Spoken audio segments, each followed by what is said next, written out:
আলিপুরদুয়ারে প্রধানমন্ত্রী নরেন্দ্র মোদীর সভায় যোগ দিতে যাওয়ার সময় শীতলকুচিতে বিজেপি কর্মীদের গাড়ি থেকে নামিয়ে মারধর করার অভিযোগ তৃণমূলের বিরুদ্ধে। এই ঘটনার পর আহত বিজেপি কর্মীদের দেখতে মাথাভাঙা মহকুমা হাসপাতালে এলেন বিজেপির মণ্ডল সভাপতি নবীন বর্মন, বিজেপির কিষাণ মোর্চার জেলা সভাপতি মুরারি কৃষ্ণ রায়, প্রহ্লাদ বর্মন সহ আরও অন্যরা। পরবর্তীতে হাসপাতালে আসেন শীতলকুচির বিধায়ক বরেন বর্মনও। প্রসঙ্গত উল্লেখ্য যে এদিন শীতলকুচি ব্লকের ভাওয়ারথানা গ্রাম পঞ্চায়েত এলাকায় বিজেপি কর্মীরা অটো করে প্রধানমন্ত্রী নরেন্দ্র মোদীর সভায় যাচ্ছিলেন। অভিযোগ, কদমতলা এলাকায় তৃণমূল আশ্রিত দুষ্কৃতীরা অটো থেকে নামিয়ে তাদের মারধর করে। ঘটনার পর আহতদের উদ্ধার করে চিকিৎসার জন্য নিয়ে আসা হয় মাথাভাঙা মহকুমা হাসপাতালে। আহতরা বর্তমানে মাথাভাঙা মহকুমা হাসপাতালে চিকিৎসাধীন, যদিও মারধরের অভিযোগ অস্বীকার তৃণমূলের। আজকে আমাদের যশস্বী প্রধানমন্ত্রী নরেন্দ্র মোদীজি পরিবর্তন সংকল্প সভা ছিল আলিপুরদুয়ারে। অপারেশন সিঁদুরের যে সেনাবাহিনীর যে সফলতা, তার জন্যে সমস্ত জনগণকে, আলিপুর, কুচবিহার, জলপাইগুড়ি সমস্ত জনগণ, উত্তরবাসীকে ধন্যবাদ জ্ঞাপন করার জন্যে, সেনাবাহিনীর যে সাফল্য সেটা তুলে ধরবার জন্যে নরেন্দ্র মোদী আজকে আলিপুরদুয়ারে এসেছিল। আর সেই জনসভাতে অংশগ্রহণ করার জন্যে ভাওয়ারথানা অঞ্চল থেকে আমাদের কিছু লোক, ভারতীয় জনতা পার্টির তারা কর্মী সমর্থক, তারা আসছিল সেখানে জয়েন করার জন্য, সেই সভাতে যোগদান করার জন্য, সভাতে উপস্থিত হওয়ার জন্য।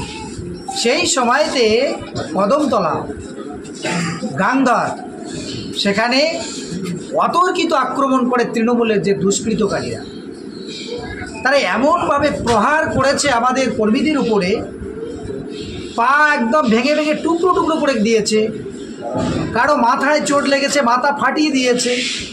তারা আজকে অসহায় অবস্থায় হসপিটালে ভর্তি হয়েছে।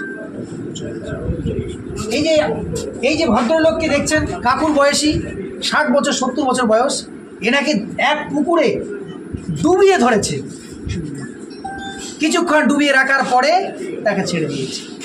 আজকে ভাওয়ারথানার তৃণমূলের এই হচ্ছে সংস্কৃতি।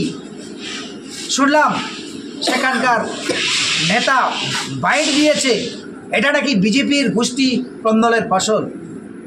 এদের মিথ্যাচার, ভ্রষ্টাচার, অন্যায় ছাড়া এরা কোনো কথা বলতে পারে। কিছুদিন আগে কার্যের দিঘিতে তারা একটা জনসম্পর্ক যাত্রা করতে গিয়েছিল সীমান্তবর্তী এলাকার মানুষদের সঙ্গে।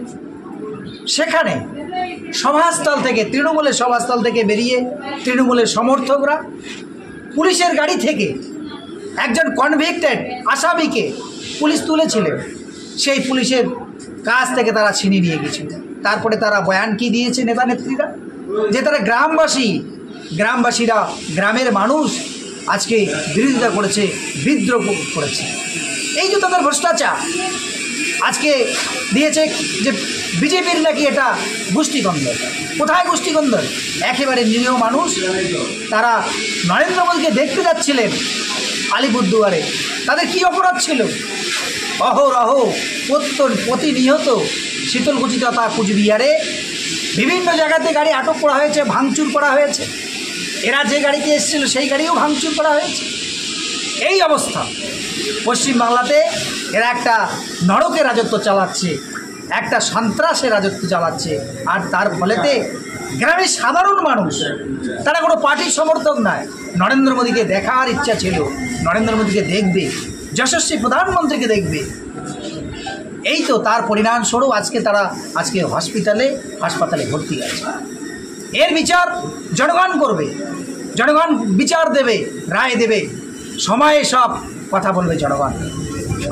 দাদা সুবিধা বলেছেন যে এই যে আমাদের যারা আজকে আক্রান্ত হয়েছেন তাদের যথোপযুক্ত চিকিৎসার উনি ব্যবস্থা করবেন।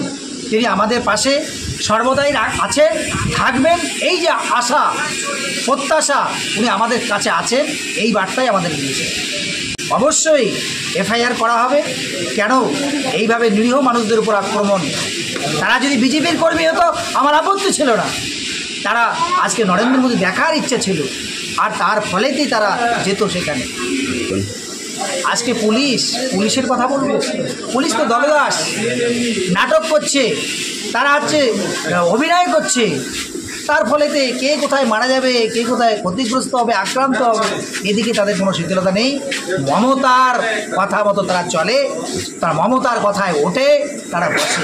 আর সম্পূর্ণ দলদাস, তাদের নিরপেক্ষতা বলে কোনো কথা নেই, ল অ্যান্ড অর্ডার বলে তাদের কিছু ব্যাপার নেই। তাদের মমতার স্বার্থকে চরিতার্থ করবার জন্যেই মমতা যা বলে সেটাই তারা কায়মনোবাক্যে পালন করার চেষ্টা করে। আজকে আমাদের মোদিজি, নরেন্দ্র মোদিজি, তিনি আমাদের আলিপুরদুয়ার জনসভা, সেই প্রকাশ্য জনসভায়, সেখানে বিভিন্ন বিধানসভা থেকে আজকে আমাদের কার্যকর্তারা তারা সেই জনসভায় হাজির হওয়ার জন্য রওনা দেয়। তো শীতলকুচির থেকেও আমাদের প্রচুর পরিমাণে আমাদের কার্যকর্তা তারা আলিপুরে যাওয়ার জন্য রওনা দিয়েছে। কিন্তু আমরা আমাদের শীতলকুচি ভাওয়ার থানা অঞ্চলে সেখানে তৃণমূলের কিছু হারবাদ বাহিনী তারা 50 থেকে 60 বছর বয়সের যারা আমাদের বয়স্ক কার্যকর্তা তাদের কিভাবে মেরেছে, মাথায় মেরেছে, পা টুকরা করে দিয়েছে, সেটা আপনারা সচক্ষে কিন্তু দেখলেন। এই তৃণমূলের হারবাদ বাহিনী এরা হচ্ছে আমাদের কার্যকর্তাদের কি নির্মমভাবে মারলেন সেটা কিন্তু আপনারা নিজেরাই দেখছেন। হচ্ছে সময়ে দেওয়া হবে, সময়ে সঠিক উত্তর পেয়ে যাবে তৃণমূল নেতৃত্ব। অবশ্যই আমরা লিখিত অভিযোগ জানাবো, লিখিত অবশ্যই জানাবো। এটা তো মানে নিন্দার কোনো ভাষা নেই। একটা 60 বছর বয়সের মানুষের উপরে যেভাবে আক্রমণ করা হয়েছে, এটাতে নিন্দার কোনো ভাষা নেই। এটা ন্যাক্কারজনক ঘটনা। তৃণমূল কংগ্রেস আসলে ভয় পেয়ে গেছে, তাদের পায়ের তলা থেকে মাটি সরে গেছে। বিশেষ করে শীতলকুচি, তাদের সন্ত্রাস করা ছাড়া, মানুষকে ভয় দেখানো ছাড়া তৃণমূলের অন্য কোনো রাস্তা নেই। তারা একমাত্র সন্ত্রাসের রাস্তাটাই ভালো করে জানে। কিন্তু এই সন্ত্রাসের রাস্তা যারা সন্ত্রাস তৈরি করছে, তারাও সঠিক সময়ে সঠিক জবাবটা হচ্ছে পেয়ে যাবে। যারা আজকে 60 বছর বয়সের মানুষের উপরে যেভাবে আক্রমণ করলো, তারা সঠিক জবাব পেয়ে যাবে। কৃষ্ণ রায়, বিজেপি জেলা কিষাণ মোর্চার জেলা সভাপতি।